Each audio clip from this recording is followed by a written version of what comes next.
លោកដូណាល់ត្រាំបានធ្វើឲ្យមនុស្សជិត14លាននាក់ប្រឈមនឹងគ្រោះទុរភិក្ស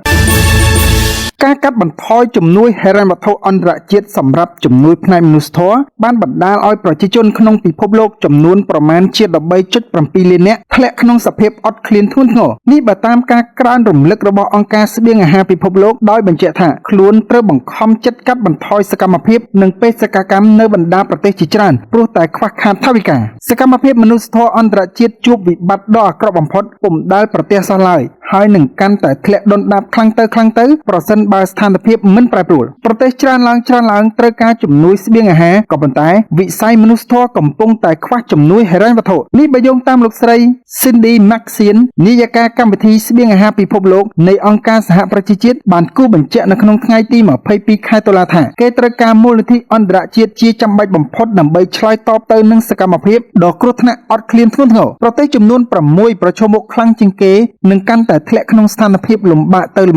គឺអាហ្វហ្គានីស្ថានសាធារណរដ្ឋប្រជាមានិតកុងហ្គោហៃទីសូម៉ាលីស៊ូដង់និងស៊ូដង់ខាងត្បូងនេះបើតាមកម្មវិធីស្បៀងអាហារពិភពលោកដែលបានកាត់បន្ថយសកម្មភាពរបស់ខ្លួននៅក្នុងប្រទេសទាំងនោះជាក់ស្ដែងគ្រាន់តែករណីសាធារណរដ្ឋប្រជាមានិតកុងហ្គោកាលពីមុនមនុស្ស 2.2 លាននាក់ស្ថិតនៅក្នុងគម្រោងដែលបានទទួលផលស្បៀងអាហារតែពេលនេះចំនួនមនុស្សត្រូវកាត់បន្ថយនៅសល់ត្រឹមតែ6សែននាក់ប៉ុណ្ណោះមានទីស្នាក់ការកណ្ដាលនៅទីក្រុងរ៉ូមប្រទេសអ៊ីតាលីអង្គការស្បៀងអាហារពិភពលោកបានធ្វើចំណាត់ថ្នាក់5កម្រិតដើម្បីកំណត់អំពីលំដាប់វិបត្តិស្បៀងអាហារដ៏គ្រោះថ្នាក់បំផុតក្នុងពិភពលោកសប្តាហ៍ថ្ងៃវិបត្តិគ្រោះទុរភិក្សអត់ឃ្លានបានឈានដល់កម្រិតទី4ហើយដែលជាលំដាប់គ្រោះថ្នាក់ធ្ងន់ធ្ងរនិងគួរឲ្យព្រួយបារម្ភបំផុតហើយក៏ជាកំណត់ត្រាខ្ពស់បំផុតផងដែរនេះបើតាមអង្គការដដែលបានលើកឡើងពីការខ្វះស្បៀងអាហារធ្ងន់ធ្ងរក៏កំពុងកើតមាននៅក្នុងតំបន់ប៉ាឡេស្ទីនយេម៉ែននិងម៉ាលីផងដែរដោយជួបបញ្ហាកង្វះថវិកាអនុវត្តគម្រោងប្រចាំឆ្នាំអង្គការស្បៀងអាហារពិភពលោកត្រូវកំហិតត្បិតត្បៀតចំណាយប្រចាំឆ្នាំ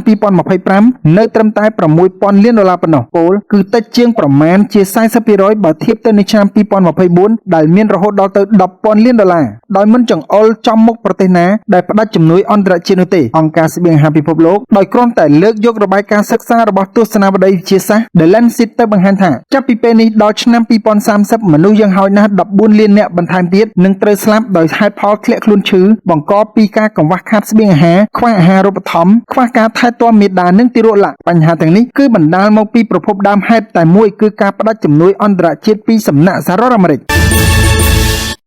រដ្ឋអាជ្ញាសហរដ្ឋអាមេរិកបាននិយាយថាលោក Chen Xi ម្ចាស់ក្រុមហ៊ុន Prince Group បានប្រមូលប្រាក់បាន$30 លានក្នុងមួយថ្ងៃពីបណ្ដាញឆបោកតាមអនឡាញរបស់លោកដែលសហរដ្ឋអាមេរិកឲ្យឈ្មោះថាគម្រោងកាប់ជ្រូកនេះបើយោងតាមទូរទស្សន៍សិង្ហបុរី CNA ចេញផ្សាយកាលពីថ្ងៃទី16ខែតុលាឆ្នាំ2025នេះកើតនៅក្នុងប្រទេសចិនហើយមានសញ្ជាតិខ្មែរនិងអង់គ្លេសលោក Chen Xi អាយុ38ឆ្នាំបានបង្កើតក្រុមហ៊ុន Prince Group ដែលចុះបញ្ជីនៅកម្ពុជាក្រុមហ៊ុននេះបានវិនិយោគលើសពី$2,000 លានសហរដ្ឋអាមេរិកទៅលើវិស័យអចលនទ្រព្យធនាគារនិងមានអាជីវកម្មនៅជាង30ប្រទេសនៅកម្ពុជាលោក Chen Xi បានអភិវឌ្ឍអចលនទ្រព្យ Print Plaza បណ្ដាញសន្តាគារនិងរមណីយដ្ឋានជាច្រើនទៀតព្រមទាំងធនាគារ Print ជាអ្នកជំនួញវ័យក្មេងដ៏លេចធ្លោម្នាក់នៅទូទាំងតំបន់ដែលកាសែត Hong Kong China Morning Post បានសង្ស័យថាគ្មានអ្នកណាហ៊ានប៉ះនៅថ្ងៃទី14ខែតុលាឆ្នាំ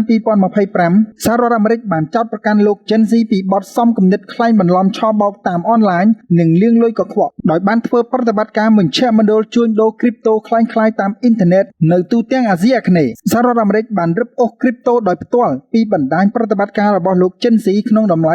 $15,000 លានសហរដ្ឋអាមេរិកខណៈដែលអង់គ្លេសក៏បានបង្កកទ្រព្យសម្បត្តិចំនួន$16 លានសហរដ្ឋអាមេរិកនៅខាងជើងទីក្រុងឡុងផងដែរលោក Chen Xi មិនទាន់បានឆ្លើយតបចំពោះការចោទប្រកាន់ខាងលើនេះទេចំណែកលោកទូចសុខាអ្នកនាំពាក្យរងក្រសួងមហាផ្ទៃកម្ពុជាបាននិយាយថាកម្ពុជាមិនការពារបុគ្គលល្មើសច្បាប់តែសង្ឃឹមថាសហរដ្ឋអាមេរិកនឹងមានភស្តុតាងជាក់ស្ដែងដាក់បន្ទុកគ្រប់គ្រាន់ដល់ជនល្មើសក្រុមអ្នកស៊ើបអង្កេតសហរដ្ឋអាមេរិកបានរកឃើញថាលោក Chen Xi និងដៃគូបានប្រើប្រាស់ប្រាក់ចំណេញពីការឆបោកដើម្បីទិញយន្តហោះឯកជនទូកទេសចរប្រណិតនិងគំនូរ Picasso ដែលមានតម្លៃរាប់លានដុល្លារនេះបើយោងតាមកាសែត Washington Post យោងតាមទូរទស្សន៍ឥណ្ឌូនេស៊ីលោក Chen Xi និងបណ្ដាញនៃនាយកប្រតិបត្តិកម្ពុជានៅក្នុងក្រុមហ៊ុន Prince Group ត្រូវបានចោទប្រកាន់ថាបានប្រើប្រាស់ឥទ្ធិពលនយោបាយនៅក្នុងប្រទេសជាច្រើនដើម្បីការពារឧក្រិដ្ឋកម្មរបស់ពួកគេក្នុងអំពើឆបោកតាមអនឡាញ